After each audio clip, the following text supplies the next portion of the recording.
আলহামদুলিল্লাহি রাব্বিল আলামিন আসসালাতু ওয়াসসালামু আলা সাইয়্যিদিল আমবিয়াই ওয়াল মুরসালিন আম্মা বা'দ ফাআউযু বিল্লাহি মিনাশ শাইতানির রাজিম বিসমিল্লাহির রহমানির রহিম আসসালাতু ওয়াসসালামু আলাইকা ইয়া রাসূলুল্লাহ ওয়া আলা আলিকা ওয়া আসহাবিকা ইয়া হাবিবাল্লাহ আসসালাতু ওয়াসসালামু আলাইকা ইয়া নাবিয়াল্লাহ ওয়া আলা আলিকা ওয়া আসহাবিকা ইয়া নূরাল্লাহ। প্রিয় ইসলামী ভাইরা এবং মাদানী চ্যানেল বাংলার দর্শকবৃন্দ, আবার উপস্থিত হলাম মাদানী চ্যানেল বাংলার ধারাবাহিক অনুষ্ঠান পবিত্র স্মৃতিচিহ্ন নিয়ে। যে যেখান থেকে আমাদের এই অনুষ্ঠান দেখছেন, কাছে কিংবা দূরে, দেশে কিংবা প্রবাসে, সবাইকে জানাই আন্তরিক মোবারকবাদ ও অভিনন্দন। আল্লাহ পাকের সর্বশেষ নবী রাসূল আরবি হুজুর সাল্লাল্লাহু তাআলা আলাইহি ওয়াসাল্লামের উপর দুরূদ শরীফ পাঠ করার অসংখ্য অগণিত ফজিলত এবং বরকত রয়েছে। হযরতে সাইয়েদুনা আবু হুরায়রা রাদিয়াল্লাহু তাআলা আনহু থেকে বর্ণিত তাজদারে রিসালাত সাল্লাল্লাহু আলাইহি ওয়াসাল্লামার সুগন্ধিময় ইরশাদ হচ্ছে যে কথাবার্তার পূর্বে আল্লাহ পাকের জিকির এবং আমার প্রতি দুরূদ শরীফ পাঠ করা হয় না, তা অসম্পূর্ণ এবং বরকতশূন্য হয়। আল্লাহু আকবার, আল্লাহু আকবার। আমরা যখনই কোনো দিনই কথাবার্তা বলবো, যখনই কোনো ভালো কথাবার্তা বলবো, আমাদের উচিত আল্লাহর হাবিব সাল্লাল্লাহু আলাইহি ওয়াসাল্লামের উপর দুরূদ শরীফ পাঠ করা, আল্লাহ তাআলার প্রশংসা করা। আর আমরা যদি তা না করি, তাহলে আমাদের কথাগুলো অসম্পূর্ণ থেকে যাবে এবং বরকতশূন্য হয়ে যাবে। আমরা বরকত চাইলে আল্লাহর হাবিবের উপর অধিক হারে দুরূদ শরীফ পড়তে হবে। সাল্লু আলাল হাবিব সাল্লাল্লাহু তাআলা আলা মুহাম্মদ সাল্লাল্লাহু তাআলা আলাইহি ওয়াসাল্লাম।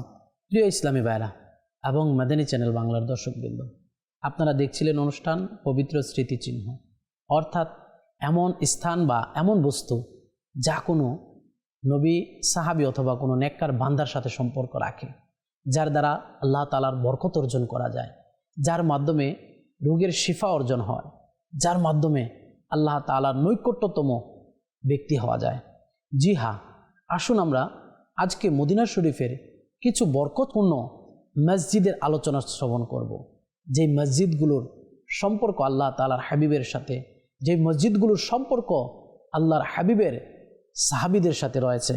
জি হ্যাঁ, প্রিয় ইসলামী ভাইরা, মদিনা মনোয়ারা জাদাল্লাহু শারফা ওয়া তাজিমা এবং মদিনা মনোয়ারার আশেপাশে এমন অনেকগুলো মসজিদ রয়েছে যা আল্লাহর মাহবুব সাল্লাল্লাহু আলাইহি ওয়াসাল্লামের সাথে সম্পর্ক রয়েছে, যেগুলোর অনেকটি আল্লাহ মাআযাল্লাহ নিশ্চিহ্ন হয়ে গেছে। তবু বরকত অর্জনের নিয়তে আমরা কয়েকটি মসজিদের আলোচনা শ্রবণ করব, যাতে করে আশিকে রাসূল এবং জিয়ারতকারীরা মসজিদগুলো খুঁজে খুঁজে তার জিয়ারত করতে পারে, সেখানে নফল নামাজ আদায় করতে পারে। আল্লাহু আকবার, আল্লাহু আকবার, আল্লাহু আকবার। যেখানে যেখানে রাসূলুল্লাহ সাল্লাল্লাহু আলাইহি ওয়াসাল্লাম গমন করেছেন, সেখানে দোয়া কবুল হয়ে থাকে। মুহাক্কিক আলাল ইতলাক খাতামুল মুহাদ্দিসিন হযরত আল্লামা শেখ আব্দুল হক মুহাদ্দিস দেহলভী রাহমাতুল্লাহি তাআলা আলাইহি নবীর প্রেমে ডুবে কত সুন্দর কতই কথাই বলেছেন। অন্তর্দৃষ্টি সম্পূর্ণরা জানে যে এই মক্কা ও মদিনার পর্বতে এবং উপত্যকায় প্রিয় নবী সাল্লাল্লাহু আলাইহি ওয়াসাল্লাম, প্রিয় নবী মুহাম্মদের সৌন্দর্যের নিদর্শন বলি এবং আহমদের উৎকর্ষিতা থেকে কিরূপ নুরানিয়ত প্রকাশিত হচ্ছে। আল্লাহু আকবার। যারা নবী প্রেমিক তারাই জানে যে মক্কা এবং মদিনার পাহাড় পর্বতগুলো থেকে আল্লাহু আকবার রাসূলের সৌন্দর্যের নিদর্শন বলি এবং উৎকর্ষতা কিরূপ নুরানি নুরানি নূর ছড়াচ্ছে। আর নিশ্চয়ই এর কারণ এটাই যে এইসব স্থানগুলোতে এমন কোনো ধূলিকণা নাই যার উপর দৃষ্টি মোবারক পড়েনি এবং তার রাসূল সাল্লাল্লাহু আলাইহি ওয়াসাল্লামের জিয়ারত লাভে ধন্য হয়নি। আল্লাহু আকবার, আল্লাহু আকবার। মদিনার মক্কার এমন কোনো গলি নাই, এমন কোনো রাস্তাঘাট পথ নাই যেখানে আল্লাহর হাবিব গমন করেন নাই, যেই রাস্তাগুলো আল্লাহর হাবিব জিয়ারত করে নাই, যে রাস্তার ধুলোগুলো আল্লাহর হাবিবের পবিত্র কদম মুবারককে চুম্বন করার সৌভাগ্য অর্জন করে নাই, ওই ধুলোগুলো থেকে, মদিনার পাহাড় পর্বতগুলো থেকেই তো রাসূলের নুরানির নিদর্শন পাওয়া যাবে। আল্লাহু আকবার, আল্লাহু আকবার। মদিনার কিছু মসজিদের আলোচনা শ্রবণ করি। মদিনা মনোয়ারা হতে প্রায় 3 কিলোমিটার পশ্চিম এবং দক্ষিণে কুবা নামে এক আদি গ্রাম রয়েছে। মদিনার দক্ষিণ পশ্চিমে কুবা নামের একটি আদি গ্রাম রয়েছে, যেখানে এই বরকতময় মসজিদটি নির্মিত, মসজিদে কুবা নির্মিত। কোরআন কারীম ও অসংখ্য হাদিসে এর ফজিলত অত্যন্ত গুরুত্ব সহকারে আলোচনা করা হয়েছে। মসজিদে নববী আলা সাহিবুস সালাতু ওয়াস সালাম থেকে হেঁটে আশিকানে রাসূলগণ মসজিদে কুবায় পৌঁছতে পারবেন। বুখারী শরীফে রয়েছে, নবী করিম রউফুর রহিম সাল্লাল্লাহু আলাইহি ওয়াসাল্লাম প্রতি সপ্তাহে কখনো বাহনে করে আবার কখনো পায়ে হেঁটে মসজিদে কুবায় তশরিফ নিয়ে যেতেন। আল্লাহু আকবার, আল্লাহু আকবার। মসজিদে কুবার ধুলিবালিগুলো রাসূলের কদম চুম্বন করার, রাসূলের আরোহণের কদম চুম্বন করার সৌভাগ্য পেয়েছেন। মসজিদে কুবাকে রাসূল সাল্লাল্লাহু আলাইহি ওয়াসাল্লাম বারবার নিজের দিদার দ্বারা ধন্য করেছেন। আল্লাহু আকবার, আল্লাহু আকবার। নবী করিম সাল্লাল্লাহু আলাইহি ওয়াসাল্লাম ইরশাদ করেন, যে ব্যক্তি নিজের ঘরে ওযু করলো অতঃপর মসজিদে কুবায় নামাজ আদায় করলো, সে উমরা করার সওয়াব পাবে। আল্লাহু আকবার, আল্লাহু আকবার। আশিকানে রাসূল যারা হজ এবং উমরা করার সৌভাগ্য অর্জন করেন, তারা মসজিদে কুবায় গিয়ে নামাজ আদায় করে উমরার সওয়াব অর্জন করতে পারেন। আল্লাহু আকবার, আল্লাহু আকবার। আমিরুল মুমিনিন হযরতে সাইয়্যিদুনা ফারুক আজম রাদিয়াল্লাহু তাআলা আনহু মসজিদে কুবায় প্রবেশ করে বললেন, আল্লাহর শপথ, এই মসজিদে 1 রাকাত নামাজ আদায় করা বাইতুল মুকাদ্দাসে 1 রাকাত নামাজ আদায়ের পর 4 রাকাত বাড়িয়ে পড়ার চেয়েও বেশি প্রিয়, এবং যদি এই মসজিদটি দূরে কোথাও হতো তবু আমি সেখানে যাওয়ার জন্য উটের কলিজা পানি করে দিতাম, জিয়ারত করার জন্য অবশ্যই সফর করতাম। আল্লাহু আকবার, আল্লাহু আকবার। কেমন ইশক ছিল ফারুক আজমের মসজিদে কুবার প্রতি, আর কেনই থাকবে না। মসজিদে কুবা তো বারবার রাসূল সাল্লাল্লাহু আলাইহি ওয়াসাল্লামের জিয়ারত দ্বারা ধন্য হয়েছে, রাসূলের পবিত্র বাণী মুবারক দ্বারা তার ফজিলত বর্ণনা করেছেন। আল্লাহু আকবার। মসজিদে কুবা যদি দূরেও হতো, ফারুক আজম রাদিয়াল্লাহু তাআলা আনহু প্রয়োজন হয় সফর করতে করতে উটের কলিজাকে শুকিয়ে দিতেন, তারপরও মসজিদে কুবায় যাওয়ার নিয়ত রাখতেন, মসজিদে কুবায় যেতেন। আল্লাহু আকবার। হযরতে সাইয়্যিদুনা আব্দুল্লাহ ইবনে উমর রাদিয়াল্লাহু তাআলা আনহু প্রতি সপ্তাহে মসজিদে কুবায় উপস্থিত হতেন, মসজিদে কুবার মধ্যে হাজিরি প্রদান করতেন। আল্লাহু আকবার। প্রিয় ইসলামী ভাইরা, মদিনা শরীফের আরেকটি পবিত্র স্মৃতিচিহ্ন হলো মসজিদে ফদিখ। এই মসজিদ শরীফটি মসজিদে কুবার পূর্বে অবস্থিত। যখন ইসলামী সেনারা বনি নুদাইরা গোত্রকে অবরোধ করে রেখেছিল, সেই সময় শাহানশাহ মদিনা সাল্লাল্লাহু তাআলা আলাইহি ওয়াসাল্লাম এর মুবারক তাবু এখানে লাগানো হয়েছিল, এবং এই স্থানে হুজুর সাল্লাল্লাহু আলাইহি ওয়াসাল্লাম 6 দিন নামাজ আদায় করেছিলেন। তারই স্মৃতিতে এই মসজিদ নির্মাণ করা হয়। অনেক অজ্ঞতার কারণে একে মসজিদে শামস বলতো। 2001 সনের আগস্ট মাসে এই মসজিদটিকে শহীদ করে দেওয়া হয়। মাআযাল্লাহ, নাউজুবিল্লাহ। প্রিয় ইসলামী ভাইরা, পবিত্র স্মৃতিচিহ্নর মধ্যে আরেকটি রয়েছে খামসা বা সাবআ মসজিদ। মদিনা শরীফের উত্তর পশ্চিমে সালআ পাহাড়ের পদদেশে 5টি মসজিদ পাশাপাশি রয়েছে। মূলত এখানে পূর্বে 7টি মসজিদ ছিল, আরবিতে 7কে বলা হয় সাবআ। সুতরাং এই এলাকাকে সবাই সাবআ মসজিদ নামেই জানত। কয়েক বছর পূর্বে 2টি মসজিদ শহীদ করে। আল্লাহু আকবার, আল্লাহু আকবার। এই 5টি মসজিদের মধ্যে একটি হচ্ছে মসজিদুল ফাতাহ নামে টিলার উপর অবস্থিত, যেখানে ওঠার জন্য সিঁড়ি রয়েছে। গাজওয়ায়ে আহজাবের সময়, যাকে গাজওয়ায়ে খন্দক বলা হয়, হুজুর সাল্লাল্লাহু আলাইহি ওয়াসাল্লাম মসজিদে ফাতাহ এর স্থানটিতে সোম ও মঙ্গল বুধ 3 দিন মুসলমানদের বিজয় ও সাহায্যের জন্য দোয়া করেছিলেন।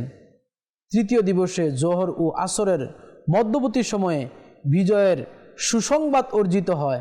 এমন পূর্ণাঙ্গ বিজয় অর্জিত হয়েছিল যে এরপর সর্বদা অমুসলিমরা পরাস্তই রয়ে যায়।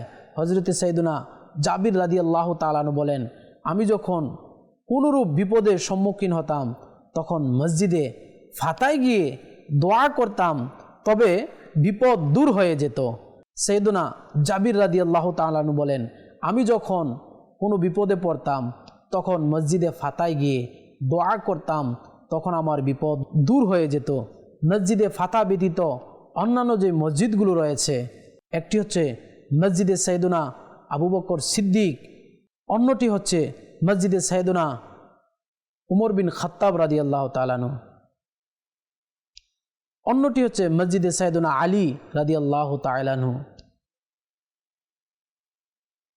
আরেকটি মসজিদ রয়েছে মসজিদে সৈয়দা ফাতেমা রাদিয়াল্লাহু তাআলা আনহা, এবং রয়েছে মসজিদে সৈয়দনা সালমান ফারসি রাদিয়াল্লাহু তাআলা আনহু, এবং রয়েছে মসজিদে সৈয়দনা আবু যর গিফারি রাদিয়াল্লাহু তাআলা আনহু।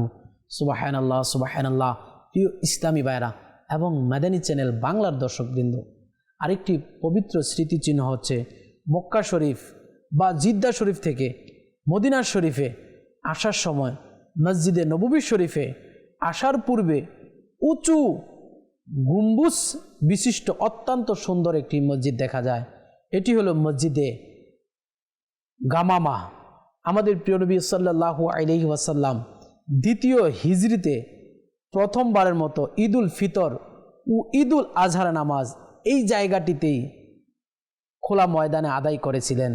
এখানে তিনি সাল্লাল্লাহু আলাইহি ওয়াসাল্লাম বৃষ্টির জন্য দোয়া করেছিলেন। দোয়া করার সাথে সাথেই মেঘ জমে যায় এবং বৃষ্টি বর্ষণ শুরু হয়ে গেল। মেঘকে আরবিতে গামামা বলা হয়, সেই কারণে এই মসজিদকে মসজিদে গামামা বলা হয়। এখানে খোলা ময়দান ছিল।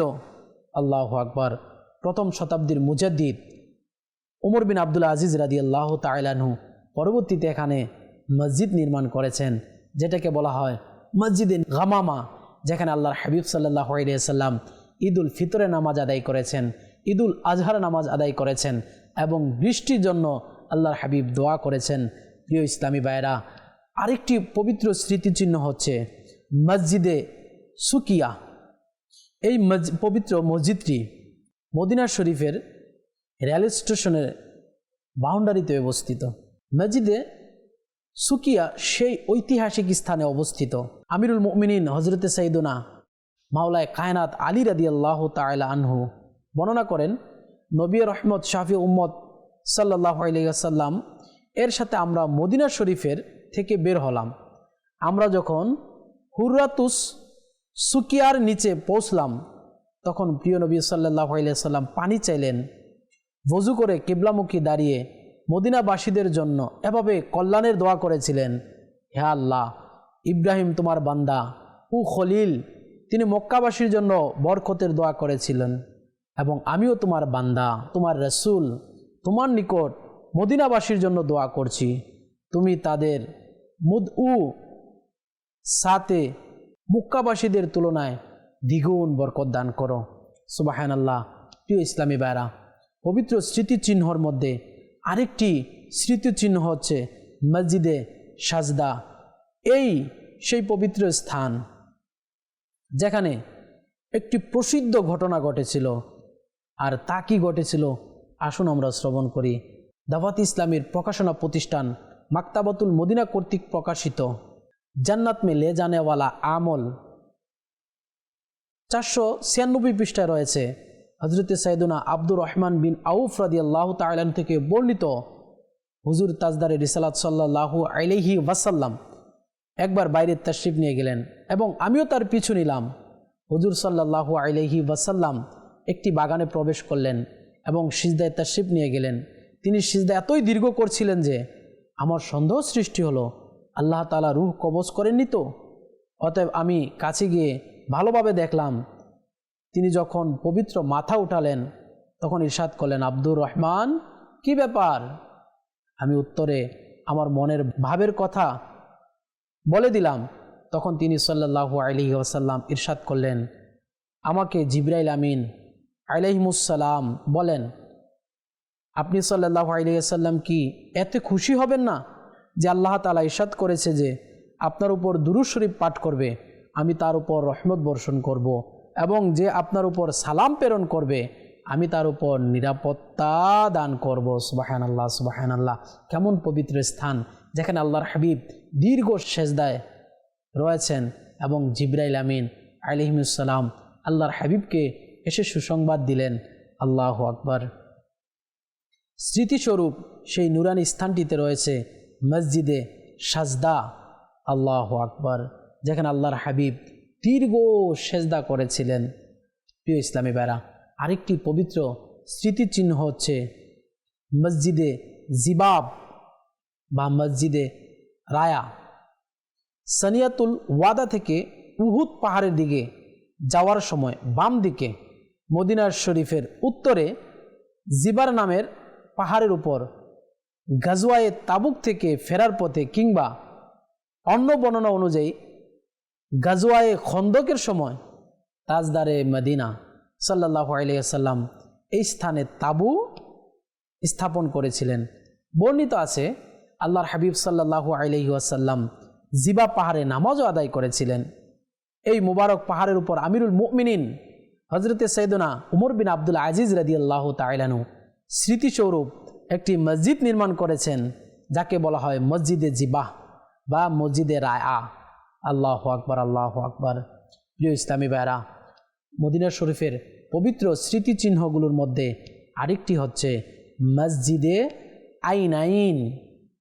এই মসজিদ শরীফটি হযরতে সাইয়েদনা হামজা রাদিয়াল্লাহু তাআলা আনহুর মুবারক দরজার সম্মুখে কিবলার দিকে অবস্থিত পাহাড় জবলুর রুমাল এর উপরে অবস্থিত। উহুদ দিবসে মুসলিম সেনারা তীরন্দাজ বাহিনী এখানেই দণ্ডমান ছিল। কথিত আছে সাইয়েদনা হামজা রাদিয়াল্লাহু তাআলা আনহু এই স্থানে বর্ষাবিদ্ধ হয়েছিলেন। হযরতে সাইয়েদনা জাবের রাদিয়াল্লাহু তাআলা আনহু থেকে বর্ণিত, আল্লাহর হাবিব সাল্লাল্লাহু আলাইহি ওয়াসাল্লাম সাহাবায়ে কিরামদের সাথে নিয়ে এই স্থানটিতে সশস্ত্র নামাজ আদায় করেছিলেন। আল্লাহু আকবার, আল্লাহু আকবার। আল্লাহর হাবিবের নামাজের স্থান, পবিত্র স্থান। প্রিয় ইসলামী ভাইরা, পবিত্র স্মৃতিচিহ্নর সাথে আরেকটি হচ্ছে মসজিদে মাশরাবা উম্মে ইব্রাহিম। এই মসজিদ শরীফটি হাররায়ে শরকিয়ার নিকটবর্তী নাখিলিস্তানে অবস্থিত। মাশরাবা মানে বাগান এবং উম্মে ইব্রাহিম দ্বারা উদ্দেশ্য উম্মুল মুমিনিন হযরতে সাইয়েদাতুনা মরিয়ম কিবতিয়া রাদিয়াল্লাহু তাআলা আনহা। এটি তার বাগান ছিল এবং আপন মাদানী মুন্না আশিকের রাসূলের নয়নমণি মক্কা মাদানী মুস্তাফা সাল্লাল্লাহু আলাইহি ওয়াসাল্লামের শাহজাদা হযরতে সাইয়েদুনা ইব্রাহিম রাদিয়াল্লাহু তাআলা আনহুর শুভ জন্ম হয়েছিল এখানে। আল্লাহু আকবার। প্রিয় আকা সাল্লাল্লাহু আলাইহি ওয়াসাল্লাম এর এখানে নামাজ আদায় করার প্রমাণ রয়েছে। বর্তমানে এই পবিত্র স্থানটি কবরস্থানে পরিণত রয়েছে। প্রিয় ইসলামী ভাইরা, পবিত্র স্মৃতিচিহ্নর মধ্যে রয়েছে আরেকটি মসজিদ। এই মসজিদটি হল মসজিদে বনি কুরাইজা। এই মসজিদ শরীফটি মসজিদে শামসের যথেষ্ট দূরত্বে মসজিদে ফদিখ পূর্বে এবং উম্মে ইব্রাহিমের খেজুরের বাগানটির মাঝখানে অবস্থিত। হুজুর সাল্লাল্লাহু আলাইহি ওয়াসাল্লাম বনু কুরাইজার অবরোধকালে মসজিদটিকে নামাজের জন্য নির্দিষ্ট করেছিলেন। অন্য এক বর্ণনা অনুযায়ী মসজিদে বনু কুরাইজা সেই পবিত্র জায়গাতে নির্মাণ করা হয়েছে যেখানে ৫ম হিজরি সনে গাজওয়ায়ে বনু কুরাইজার সময় নবী সাল্লাল্লাহু আলাইহি ওয়াসাল্লাম রোদ থেকে বাঁচার জন্য যেই ছাউনি স্থাপন করা হয়েছিল। আল্লাহু আকবার, আল্লাহু আকবার। একদা হযরতে সাইয়েদুনা উসাইদ বিন হুদাইর এবং সাইয়েদুনা উব্বাদ বিন বশির রাদিয়াল্লাহু তাআলা আনহুমা উভয় প্রিয় নবী সাল্লাল্লাহু আলাইহি ওয়াসাল্লামার দরবার থেকে গভীর রাতে ঘরের দিকে রওনা হলেন। অন্ধকারে রাত যখন পথ চলছিলেন, দেখছিলেন না, তখন হঠাৎ করে সাইয়েদুনা উসাইদ বিন হুদ্দাইর রাদিয়াল্লাহু তাআলা আনহুর এর হাতে লাঠিটি জ্বলে উঠল এবং তারা দুজনের সেই আলোতেই পথ চলতে থাকেন। যখন উভয়ের পথ আলাদা হয়ে গেল তখন সৈয়দনা উব্বাদ বিন বিশর রাদিয়াল্লাহু তাআলা আনহুর লাঠিও জ্বলে উঠল এবং এভাবে দুজনেই নিজ নিজ লাঠির আলোতে ঘরে পৌঁছে গেলেন। যেখানে উভয় সাহাবী পৃথক হয়েছিল সেখানে মসজিদে নববী শরীফের উত্তর পূর্ব দিকের জান্নাতুল বাকির সেই প্রান্ত যেখানে বনি আব্দুল আশহাল গোত্রের বসবাস করত এবং প্রথম শতাব্দীর মুজাদ্দিদ আমিরুল মুমিনিন ওমর বিন আব্দুল আজিজ রাদিয়াল্লাহু তাআলা আনহু এখানে মসজিদে নূর নির্মাণ করেছিলেন। আল্লাহু আকবার, সুবহানাল্লাহ সুবহানাল্লাহ। উহুদ পাহাড়ের পদদেশে ছোট্ট একটি মসজিদ রয়েছে। উহুদ যুদ্ধের সুপ্রসিদ্ধ স্বল্প বয়স্ক মুজাহিদ হযরতে সাইয়েদুনা রাফি রাদিয়াল্লাহু তাআলা থেকে বর্ণিত নবী আকরাম নূরে মুজাসসাম সাল্লাল্লাহু আলাইহি ওয়াসাল্লাম এখানে কয়েক ওয়াক্ত নামাজ আদায় করলেন। আল্লাহু আকবার, আল্লাহু আকবার। পবিত্র স্মৃতিচিহ্নর মধ্যে আরেকটি স্মৃতিচিহ্ন হচ্ছে মসজিদে বনি হারাম। এই মসজিদ শরীফটি আশিক রাসূল হযরতে সাইয়েদুনা ওমর বিন আব্দুল আজিজ রাদিয়াল্লাহু তাআলা নির্মাণ করেছিলেন, যেখানে শাহানশাহ মদিনা সাল্লাল্লাহু আলাইহি ওয়াসাল্লামের 3টি মুজিজা প্রকাশ পেয়েছিল। একটি হচ্ছে সেই মুজিজা, আল্লাহু আকবার, জাবির বিন আব্দুল্লাহ রাদিয়াল্লাহু তাআলা আনহুর সেই জায়গা, সেই ঘর যেখানে একটি ছাগল দ্বারাই অনেক মানুষ খাবার খেয়েছিলেন। অন্য বর্ণনায় রয়েছে প্রায় 1500 মানুষ খাবার খেয়েছিলেন। এরপরে যে মুজিজাটা সংগঠিত হয়েছিল, রাসূল সাল্লাল্লাহু আলাইহি ওয়াসাল্লাম জাবির বিন আব্দুল্লাহ রাদিয়াল্লাহু তাআলা আনহুর যেই বকরি, যেই ছাগল জাবির বিন আব্দুল্লাহ রাদিয়াল্লাহু তাআলা আনহু রাসূল সাল্লাল্লাহু আলাইহি সাল্লামকে খাইয়েছিলেন, যেই বকরি দ্বারা রাসূল সাল্লাল্লাহু আলাইহি সাল্লামকে মেহমানদারি করেছিলেন, ওই বকরির হাড়গুলো থেকে আল্লাহর হাবিব সাল্লাল্লাহু আলাইহি সাল্লাম আবার ছাগলকে, বকরিকে জীবিত করে দিলেন। জাবের রাদিয়াল্লাহু তাআলা আনহুর বকরি জাবের রাদিয়াল্লাহু তাআলা আনহুকে ফিরিয়ে দিলেন। এই মহান মুজিজা এই জায়গার মধ্যে সংঘটিত হয়েছিল। হযরত সাইয়েদুনা জাবের রাদিয়াল্লাহু তাআলা আনহুর 2 মৃত মাদানী মুন্নাকে আল্লাহর হাবিবের দোয়ার বরকতে এখানে জীবিত হয়েছিল। সুবহানাল্লাহ সুবহানাল্লাহ। হুজুর সাল্লাল্লাহু আলাইহি ওয়াসাল্লাম বকরিকে আবার জীবিত করে দিয়েছিলেন। এখানে 3টা মুজিজা। একটা হচ্ছে একটা বকরি দিয়ে এতগুলো মানুষ পেট ভরে খাবার খাওয়া, আল্লাহর হাবিবের মুজিজা এটা। দ্বিতীয় নম্বর মুজিজা হচ্ছে ওই বকরিকে রাসূল সাল্লাল্লাহু আলাইহি ওয়াসাল্লাম মুবারক হাত রেখে আবার জীবিত করে দিলেন। জাবের রাদিয়াল্লাহু তাআলা বকরিকে জাবের রাদিয়াল্লাহু তাআলার নিকট আবার ফিরিয়ে দিলেন। 3 নম্বর যে মুজিজাটা, জাবের বিন আব্দুল্লাহ রাদিয়াল্লাহু তাআলার যেই 2 জন মাদানী মুন্না, একজন ছাদ থেকে পড়ে শহীদ হয়ে যান, আরেকজন নিজের ছোট ভাইকে শহীদ করে দেন। আল্লাহর হাবিব সাল্লাল্লাহু আলাইহি ওয়াসাল্লামের দোয়ার কারণে এই স্থানে আবার জীবিত হয়ে যান। আল্লাহু আকবার, কত মর্যাদাপূর্ণ স্থান। আল্লাহু আকবার। আল্লাহ তাআলা আমাদেরকে বারবার মদিনা শরীফের বাদব হাজরি এবং পবিত্র স্মৃতিচিহ্ন রয়েছে, এগুলোকে বারবার জিয়ারত করার তৌফিক দান করুক। এগুলোকে জিয়ারত করে বরকত অর্জন করার তৌফিক দান করুক। আমাদের প্রাণ, আমাদের চোখকে শীতল করার তৌফিক দান করুক। সাল্লু আলাল হাবিব সাল্লাল্লাহু তাআলা আলা মুহাম্মদ সাল্লাল্লাহু তাআলা আলাইহি ওয়াসাল্লাম। প্রিয় ইসলামী ভাইরা, ইনশাআল্লাহ দেখা হবে অন্য কোনো পর্বে, অন্য কোনো বিষয় নিয়ে। সে পর্যন্ত ভালো থাকুন, সুস্থ থাকুন, মাদানী চ্যানেল বাংলার সঙ্গে থাকুন। সাল্লু আলাল হাবিব সাল্লাল্লাহু তাআলা আলা মুহাম্মদ সাল্লাল্লাহু আলাইহি ওয়াসাল্লাম।